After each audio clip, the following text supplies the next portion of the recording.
Ang ating pong teksto sa hapong ito ay pagpapatuloy ng ating pag-aaral sa sulat ni Pablo sa mga taga-Korinto. Ang ating tatalakayin ngayon ay sa 1 Corinthians chapter 1 mula verse 26 hanggang sa katapusan ng chapter, verse 31. 1 Corinthians chapter 1 verse 26 to 31. Ito nga ang sulat ni Pablo, muli ay sinulat niya para i-address ang maraming mga problema na nabalitaan niya na nangyayari sa iglesia ng mga taga-Korinto. At ang unang kanyang ina-address na problema at binibigyan ng direksyon ay yung tungkol sa kanilang mga pagpapaksyon, kanilang mga divisyon. Binanggit ito dun sa mga nakaraan nating pag-aaral na meron silang mga hidwaan, pagkompetisyon, paglalaban-laban na nagsasabing ako ay sumusunod kay Pablo, kay Apolos, kay Cephas o kay Kristo. At ang nangyari yung iglesia na dapat ay nagkakaisa, nagtutulungan, ay nagpapagalingan, nagpapataasan at nawala yung kristyanong pag-iibigan na inaasahan dapat sa kanila. At dito ngayon sa ating tatalakaying talata ay ang bibigay si Pablo ng isa pang muling direksyon na maaaring makatulong sa kanila upang pagyamanin ang pag-iibigan imbis na itong kanilang mga hidwaan. At nawa nga ay makuhanan din natin ito ng lesson para sa atin. Wala man tayo sigurong mga hidwaan o division na nangyayari ngayon, pero ang mga aral na ito ay makakatulong din sa atin upang tayo ay magpayaman ng pag-iibigan sa isa't isa. Basahin nga natin ang mga salita ni Pablo sa 1 Corinthians chapter 1 verse 26 to 31. Babasahin ko mula sa English Standard Version. Ito po ang salita ng Diyos. For consider your calling, brothers. Not many of you were wise according to worldly standards. Not many were powerful. Not many were of noble birth. But God chose what is foolish in the world to shame the wise. God chose what is weak in the world to shame the strong. God chose what is low and despised in the world, even things that are not, to bring to nothing things that are, so that no human being might boast in the presence of God. And because of him, you are in Christ Jesus, who became to us wisdom from God, righteousness and sanctification and redemption, so that as it is written, let the one who boasts, boast in the Lord. Ito po ang salita ng Diyos, tayo po ay sandaling manalangin. Ama naming Diyos, kami nga ay lumalapit sa iyo ngayon at umaasa na mula sa iyong salita kami ay maturuan na kung paanong mamuhay ng nakalulugod sa iyo, kung paanong lumago sa pag-iibigan namin bilang isang iglesia. Dalangin nga namin na ang mga salitang ito ni Pablo sa mga taga-Korinto ay pagliwanagin mo sa pamamagitan ng iyong banal na Espiritu upang aming maunawaan ang iyong mensahe at maturuan nga kami na ano ang kapangyarihan na ipinagkakaloob mo sa pamamagitan ni Kristo upang kami ay lumago sa pag-iibigan at pagmamahalan ng isa't isa. Ito po aming dalangin sa pangalan ni Jesus. Amen. Isa sa mga kasalanan na pinakamadaling palampasin ay ang inggit. Tinatawag itong envy o ang salitang ginamit ng Ten Commandments ay covetousness. Madali itong palampasin dahil mukhang maliit lang at merong mga simula nito na mukhang harmless at cute. Halimbawa, yung sana all ay kapag nakakita tayo ng ibang tao na may pinagpapala sa kanila at merong panimula ng inggit sa ating puso ay nabibiro natin sana all. O ako rin sana ay may ganong maranasan na pagpapala. O minsan ay lumalago na ng konti, hindi lang yung sana all na pabiro, medyo inosente pa, pero meron ng konting kagat ng galit at sasabihin, di ikaw na. Yung ganitong mga pananalita ay parang napapalampas natin, mukhang maliit lang, hindi siya masama, pero ito'y kasalanan. Kasama pa sa 10 utos at mukhang maging si Pablo ay tinuturing ito na pinakakasalanan na kanyang kahinaan. Sabi niya mismo sa Roma, sa sulat niya sa Kapitulo 7, ay na kung hindi iniutos sa kautusan, thou shall not covet, hindi niya ito natutunan. But sin, taking advantage of the commandment, ay nagdulot ito ng produced in me all kinds of covetousness. So maging si Pablo na siguro sa atin ay tinuturing natin na sa lahat ng nabuhay sa mundo liban kay Kristo, siguro ay siya ang pinakamatasang naabot na kabanalan.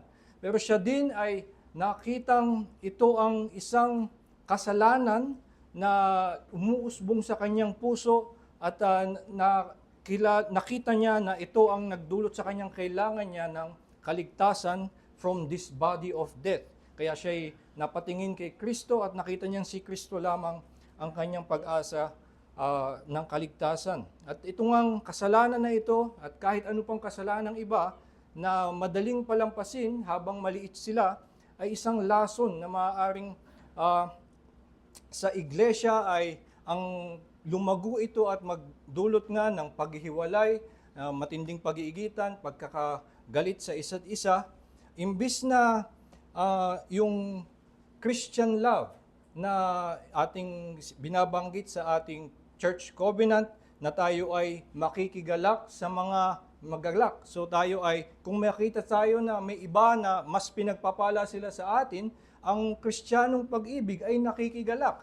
At kung meron naman na mas mababa sa atin, hindi tayo magmamalaki na tayo ay nakalalamang, hindi natin sila hahamakin, tayo ay magmamalasakit sa kanila. Pero kung ang puso natin ay natanim doon yung ugat ng inggit, ang kinakalabasan nga, hindi pag-iibigan, kundi hidwaan, paghihiwalayan, pagpapagalingan, ito'y salungat sa dapat na bunga ng pag-ibig ng Diyos sa ating lahat na tumawag sa atin. At ito ang binibigyan ni Pablo ngayon ng solusyon dahil nga ang nangyari na meron na sa kanilang mga dibisyon, meron ng mga faksyon, at sila'y nagpapagalingan at hindi ito yung Kristiyanong pag-ibig. At ang binigay na simpleng direksyon ni Pablo dito sa talatang ito ay sinabi niya sa verse 26, consider your calling. Inyong pagnilay-nilayan, bigyang pansin, pag-isipan, ang panawagan sa inyo ng Diyos. Consider your calling. At ito daw ay ang binigay ito ni Pablo sa kanila dahil ito sa kanyang pagkaunawa mula sa banal na Espiritu ay ang pagninilay-nilay at pag-unawa sa pagtawag sa atin ng Diyos ay makakapagbunga sa atin ng pasasalamat na iibig sa kapwa, ang magkakaroon ng Christian love na kung meron mang nakalalamang sa atin, hindi inggit, kundi ikagagalak natin ang pagpapala sa kanila at kung meron mang mga mas nakabababa sa atin, hindi rin tayo manghahamak, kundi magkakaroon tayo ng pagmamalasakit at kagustuhang sila'y maitaas din.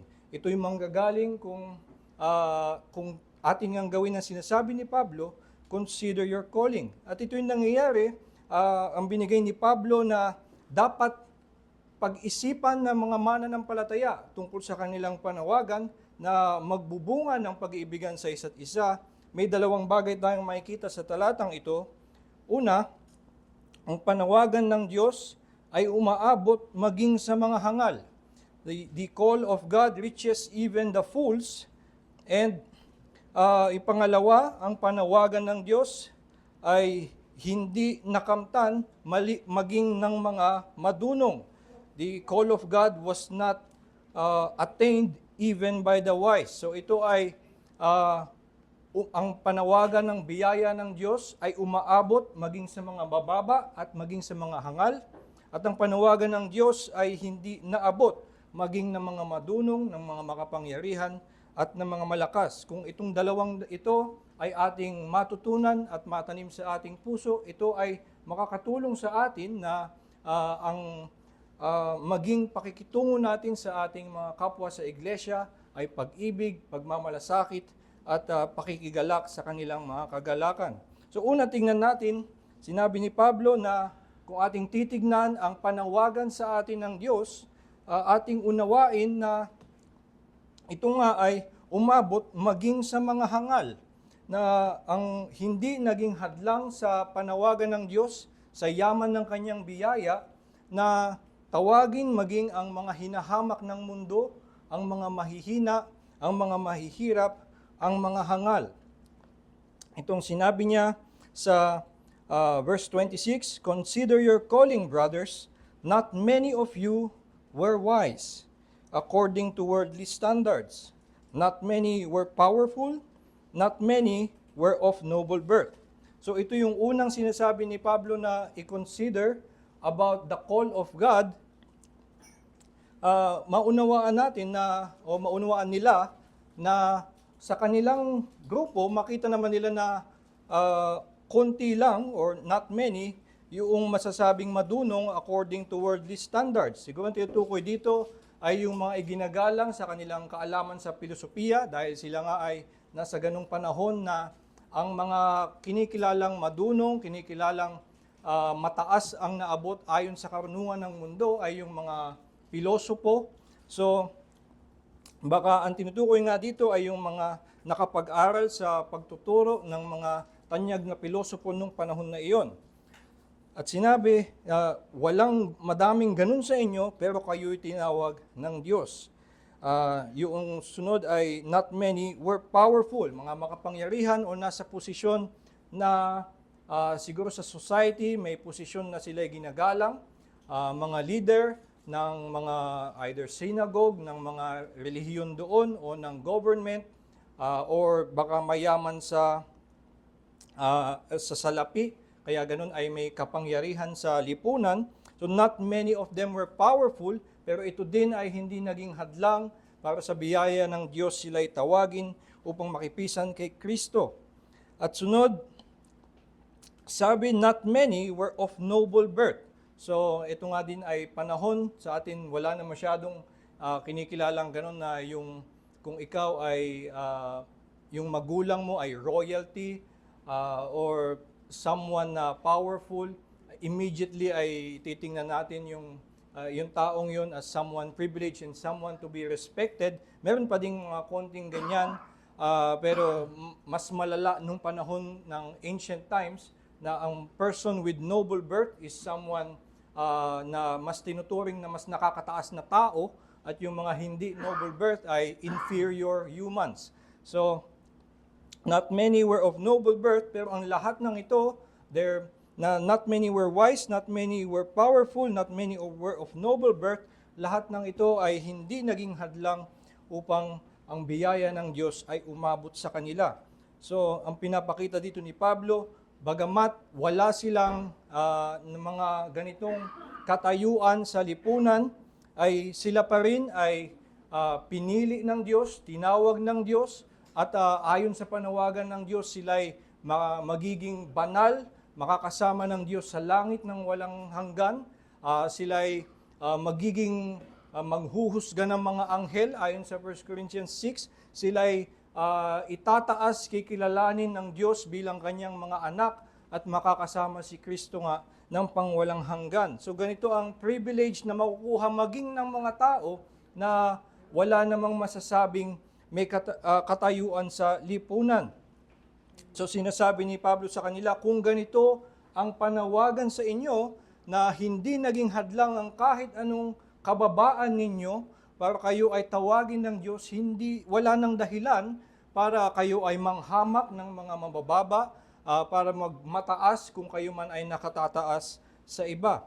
So just that considering their calling ay makakatulong sa kanila na matingnan ang kanilang kapatid sa lente ng Ebanghelyo, hindi na yung titignan nila na ayon sa mundo sila'y mas nakabababa sa akin, kundi ayon sa Ebanghelyo kami parehong tinawag na maging anak ng Diyos, kami magkapatid, at inibig kami pareho ni Kristo bilang kanyang bride, gagawin kaming banal, magkasama kami at sila'y magkasama kami sa iglesia, magkasama kami sa langit, at sila'y magiging malwalhati magpakailanman. So ito ang malwalhating pribilehiyo ng lahat ng mga taong tinawag ng Diyos, sila man ay nakabababa sa lipunan.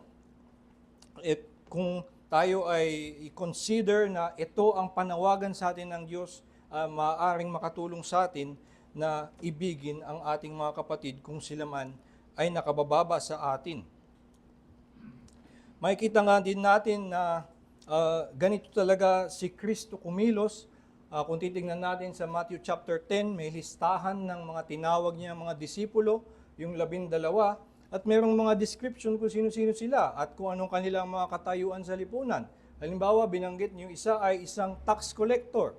At na yung panahon na yon ay ang tax collector talagang lalayuan yan dahil sila ay corrupt, sila ay nangaabuso ng iba. So maliban sa sila ay siguro may kasamaan, yung kanilang kapangyarihan ay sila'y nakasusuklam sa lipunan, so kahit na sila'y yumaman, hindi sila accepted sa society, hindi sila beloved.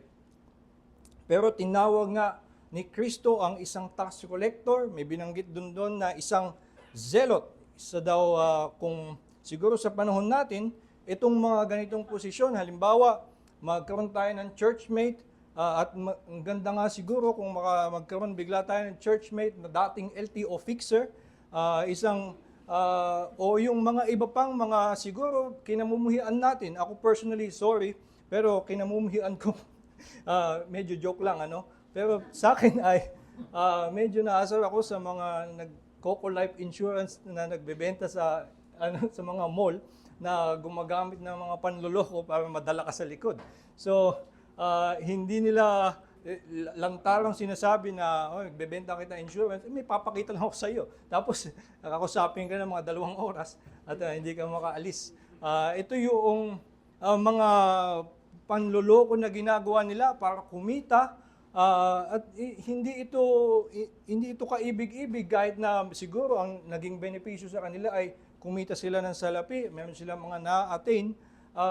Pero kung ang mga taong ganito ay tinawag ng Diyos, sila ay binago ng Diyos, sila ay tinawag upang sumampalataya sa Panginoon, ay ito ay makikita natin, kung titingnan natin sila sa lente ng Ebanghelyo, sila nga ay mga kapatid natin, sila ay magiging maluwalhati magpakailanman kasama ni Kristo, at walang hindi dapat na maging dahilan anuman ang ating paghamak sa kanila ay hindi na maging dahilan na hindi natin sila ibigin.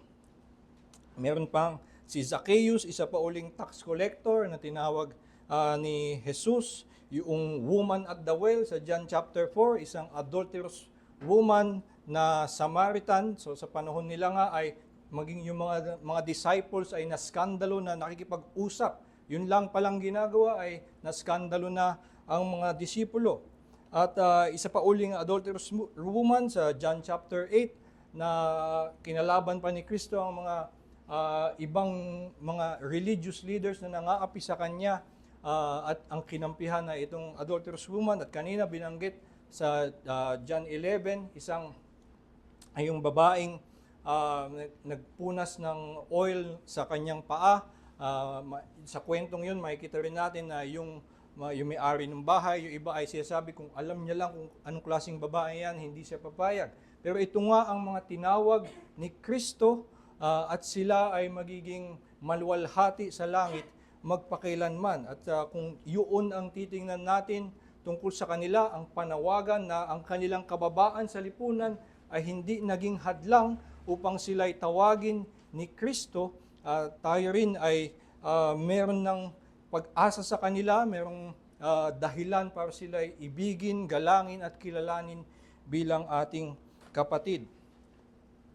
Pero maliban nga sa mga example na ito na makikita natin sa Biblia, ang tinuturo ni Pablo na atin daw i-consider ay ang panawagan sa atin, sa ating mga sarili. At kung tayo nga ay titingin din sa ating sarili, na tayo ay siguro ilan sa atin ay mababa sa lipunan, either hindi tayo nagustuhan ng ating mga kaibigan dati, siguro iba sa atin ay may kahirapan, hindi ganun ka nakaangat sa pananalapi, at siguro madami sa atin ang may pinagdaanan na mga masasahol na kasalanan na siguro kinahihiya natin, or meron tayong dating pinanggalingan na naniwala tayo sa mga ridiculous na mga doctrines na sumasayaw-sayaw tayo at tumatawa-tawa habang nag-worship, or kung ano pa mang mga ridiculous na pinaniwalaan natin na tingin natin ay nalulugod ang Diyos sa atin dati. Pero sa biyaya ng Diyos, walang naging hadlang sa mga ito upang tayo ay kanyang tawagin. At kaya nga, kung ganito ang naging pagtrato ng Diyos sa atin, ay maaari nating magkaroon din ng pagtingin sa ating mga kapwa na tinawag ng Diyos bilang to consider the call of God, ay nagdudulot sa atin na kung makita natin na yung panawagan ng Diyos ay hindi nahadlangan ng kababaan sa lipunan, ay tayo rin ay wala na dapat hahamakin na kahit sino na ating mga kapatid. Ito ang nagbibigay sa atin ng dahilan upang makita sila na ating mga kapatid na karapat-dapat galangin, na ibigin. So, iibigin natin ang iba na mga tinawag din.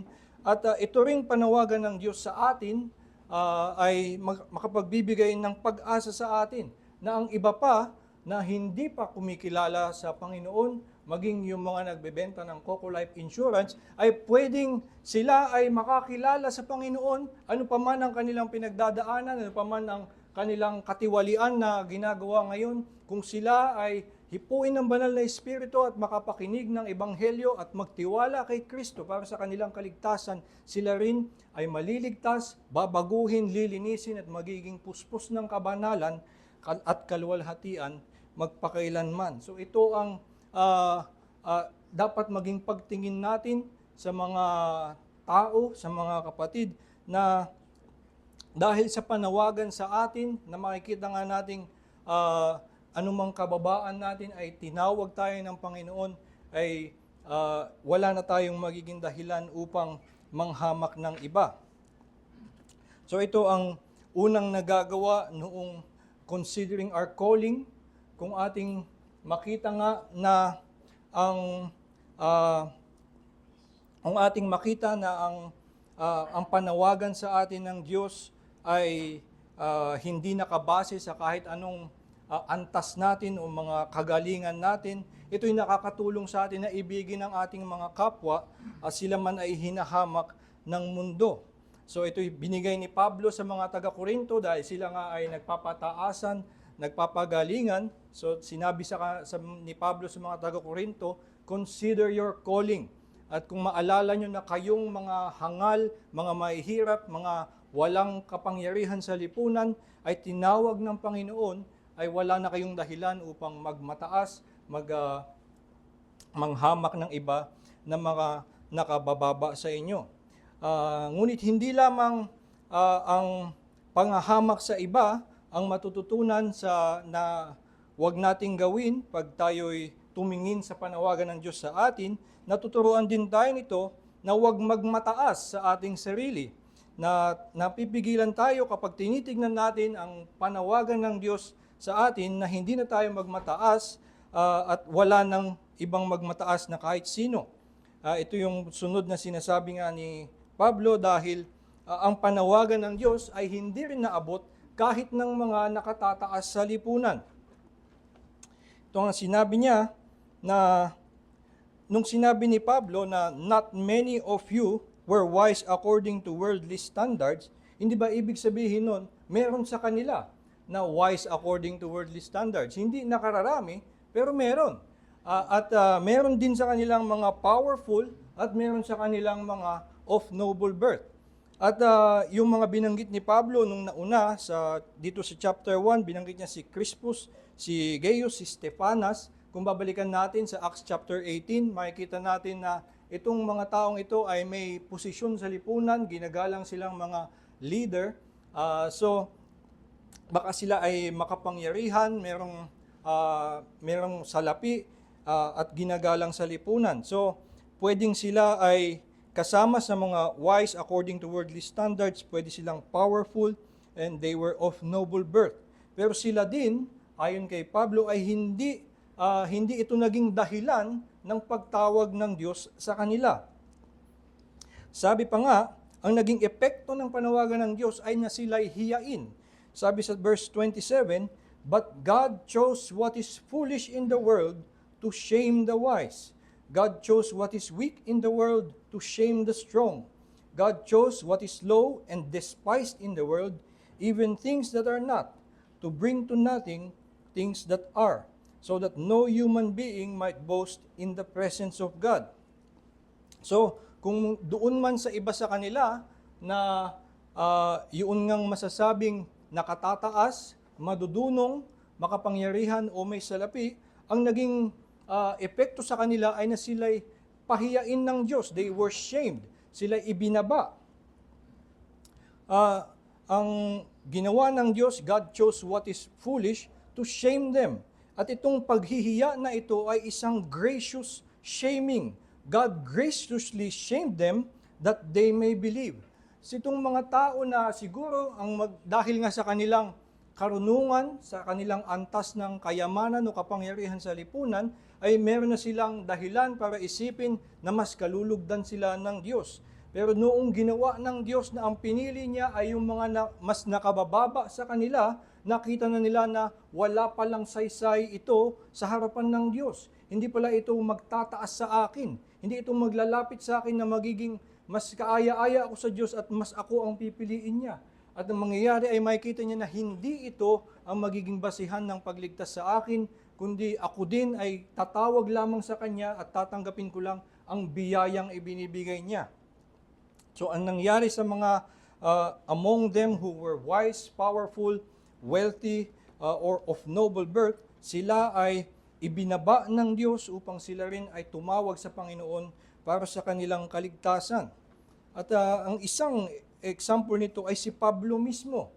Kung babasahin natin sa Philippians 3, matatawag natin na si Pablo ay masasabing wise, masasabing of noble birth, at masasabi ding powerful.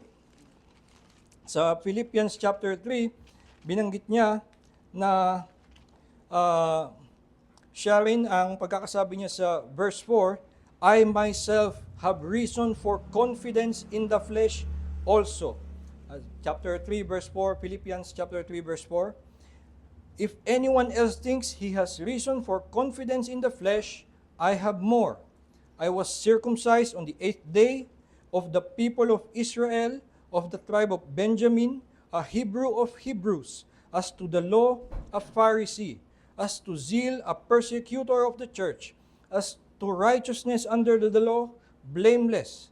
But whatever gain I had, I counted as loss for the sake of Christ. Indeed, I count everything as loss because of the surpassing worth of knowing Christ Jesus my Lord. So ito yung nangyari sa mga taong kung sila man ay iginagalang ng lipunan dahil sa kanilang dunong, kapangyarihan, or pagiging of noble birth, ay sila rin ay ibinaba ng Diyos at natuto nila na itong mga bagay na ito ay rubbish. Ito ay walang saysay at merong surpassing worth in knowing Jesus Christ our Lord. So iting yung panawagan maging sa mga nakatataas, kapag kung hindi man sila kasama dun sa mga nakabababa at makita niya na siguro sa lipunan siya ay nakatataas, kung i-consider niya yung pagtawag sa kanya na hindi nakatulong sa kanya, yung kahit ano sa kanyang mga kagalingan at karunungan, ito'y magpapababa sa kanya at makikita niya na wala siyang dahilan para magmalaki. So dahil wala sa mga bagay na ito ang naggumawa sa atin na maging more worthy of grace, ay magiging ugat ito ng pagtingin natin sa ating mga kapatid na nakita natin sila pa ang mas pinili ng Diyos, inunang piliin ng Diyos, at ako ay ibinaba ng Diyos upang matutong tumawag sa Kanya sa pananampalataya. At maliban nga dito sa example na si Pablo mismo ay sa panawagan sa kanya ng Diyos, matututunan niya na wala siyang hahamakin na ibang tao, hindi siya magmamalaki sa kanyang sarili. Ay ang sinasabi ni Pablo, kung titingnan natin ang ating sarili, anuman ang pwede nating ipagmalaki, sila ay mga bagay na hindi nakatulong sa atin upang ilapit tayo sa Diyos, upang maging mas kaaya-aya tayo sa Diyos. Actually, sila pa'y kinailangang ibaba ng Diyos, kinailangang hiyain tayo ng Diyos upang tayo nga ay matutong tumawag sa Kanya. So, kung atin ding titingnan, siguro sa atin, merong mga successful, may mga nagawa sa ating career, may mga naabot. Tayo ay siguro tayo ay may salapi, medyo mas nakakaangat tayo sa lipunan, or siguro sa ating nakaraan, hindi tayo dumaan tulad ng iba sa mga masasahol na kasalanan. Siguro lumaki tayong generally behaved, at mas mabuting tao in general. So, inisip natin na mas madali tayong tinawag ng Panginoon dahil tayo hindi naman naging mga suwail nung tayo yung mga bata pa. Pero ang lahat ng ito ay hindi nga naging dahilan upang tayo ay mas makaangat sa ating mga kapatid. At itong mga bagay na ito ay kinailangan pang hiyain ng Diyos, ibaba ng Diyos upang tayo ay tumawag sa Kanya. So itong pagpapababa ng Diyos, paghihiya ng Diyos sa Kanyang biyaya ay ginawa niya upang tayo nga maging ang mga nakatataas sa lipunan ay aminin ang kanilang kasalanan at kumapit kay Kristo lamang. So itong panawagan ni Pablo na to consider your calling, hindi lamang yung mga nakabababa ang may matututunan. Kung ikaw man ay nakatataas, may natututunan ka rin na pag kinonsider mo ang iyong calling, na hindi ito nakabase sa anumang nilamang mo dati, ay matututunan mo na ang lahat ng ito ay hindi mo dahilan para magmalaki, hindi dahilan para magmataas kung nakalalamang ka man sa iba, kundi makikita mo na pare-pareho kayo, pantay-pantay kayong magkakapatid, at muli nga ito'y magpapayaman ng ating pag-ibig, pagtingin sa kapwa ng kung may nakatataas man tayo, makikigalak sa kanila, kung may nakabababa man, tayo ay magmamalasakit sa kanila. So when we consider our calling, whether we are part of the wise or those of tinatawag na fools, ay ito'y nakakatulong sa atin na dahil ang lahat ay nakasalalay lamang sa biyaya ng Diyos sa pamamagitan ni Hesukristo, wala nang magmamataas. Wala nang magmamataas tungkol sa kanilang sarili, anuman ang nilamang nila, and also wala na rin kailangan na mainggit. Kung may nakatataas man, ay dahil nga hindi naman yun ang dahilan upang sila ay piliin ng Diyos, hindi ito naglapit sa kanila sa Diyos, at hindi naging hadlang din yung kawalan mo nun, kung ano man meron sila, hindi yung naging hadlang para ikaw ay piliin ng Diyos. Wala dahilan para magkaroon ka pa ng kainggitan sa ibang mga kapatid mo, ay kundi magagalak ka na lamang, makikigalak ka sa kanilang pagpapala. At ang isa pang epekto nito ay wala ka ring i-idolize, wala kang itataas ng hindi angkop. At parang ganito nga yun nangyari sa mga taga-Korinto, dahil nagtataas sila ng ilang mga tao na I am of Paul, I am of Cephas, I am of Apollos, na kumikilala sila ng iba, at dahil dito kung ano man yung nakita nilang respectable quality sa bawat isang ito, ay yun yung mas kinilala nilang something of worth na gayahin, na magkaroon din. Pero nga, dahil ang panawagan sa kanila ay nasa biyaya lamang, ay aalisin na nila maging ang pag-idolize ng ibang tao, kundi ang kikilalanin na lamang ay ang Panginoon. So ito ang nagagawa ng consider our calling. When we consider that in God's calling, even fools are reached by God's grace, and even the wise still needed grace, ay ang kinakalabasan, makikita natin ang lahat nga, even the wise or the fools, lahat sila ay kinailangan ng biyaya. At dahil dito, dahil biyaya lamang at si Kristo lamang, ang Diyos lamang, ang nagligtas sa atin, wala tayong ibang itataas at iluluwalhati, kundi ang Diyos lamang at si Kristo lamang. At kaya nga sinasabi na kung tayo ay may pag-unawa sa pagtawag sa atin ng Diyos, makita natin yon bilang gawa ng Diyos sa kanyang biyaya. Ang kalalabasan nito, luluwalhatiin natin ng Diyos lamang, or tulad ng pagkakasabi niya, let the one who boast in the Lord.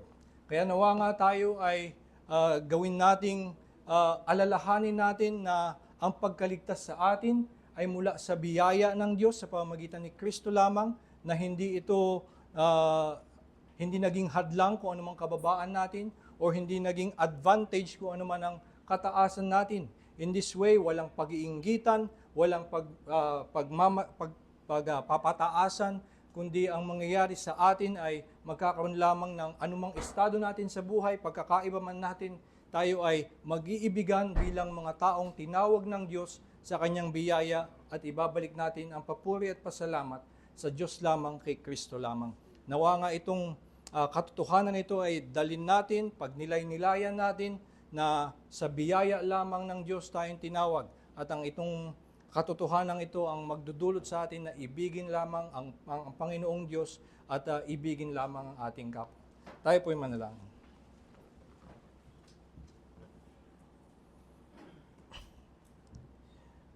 Ama naming Diyos, kami ngayon nagpapasalamat sa iyong pagtawag sa amin, na nakikita namin na anuman ang katayuan namin sa lipunan, kami man ay nakatataas o nakabababa, walang naging hadlang para kami iyong tawagin, walang naging dahilan sa amin na kami maging mas kaaya-aya sa iyo, kundi lahat kami ay tinawag mo sa iyong biyaya lamang sa pamamagitan ni Kristo lamang. Nawa nga laging ang katotohanan ito ay manatili sa aming puso't isipan, upang ang papuri ay ibabalik namin lamang sa inyo. Hindi kami magtataas ng ibang mga tao, hindi namin itataas ang aming sarili o magbababa ng aming mga kapwa. Hindi kami magkakaroon ng pag-iinggitan or hindi kami magkakaroon ng paghahamak ng iba. Bagkus nga ay anuman ang aming mga pagkakaiba, dahil kaming lahat ay biniyayaan mo ng kaligtasan, kaming lahat ay inilakip mo kay Kristo at itinadhana mong maging banal at maluwalhati magpakailanman. Nawa nga kami ay mag-ibigan, maggalangan, magtulungan, magmalasakit at lagi lamang ibalik ang papuri sa iyong pangalan. Tulungan mo nga kami, Panginoon, na ang ebanghelyo ng pagtawag mo sa amin sa pamamagitan ng biyaya kay Kristo lamang ay lagi naming makita anumang kasinungalingan o pagliligaw, paglilito ang madaanan namin sa mundo, nang sa gayon ay hindi kami maalis sa kaligayahang ito, hindi bumaba muli ang pasasalamat namin, at hindi maibaling sa iba ang papuri sa iyo, hindi maalis sa iyo ang pasasalamat namin. Samahan mo pa kami sa buong araw na ito, na ano pa mang natitirang oras sa araw na ito ay gamitin mo pa rin upang ang aming mga pananampalataya ay mapalakas sa pamamagitan ng iyong salita, sa pamamagitan ng kapahingahan sa araw na ito na itinalaga mo para sa amin. Ito po aming dalangin sa Panginoon Jesus. Amen.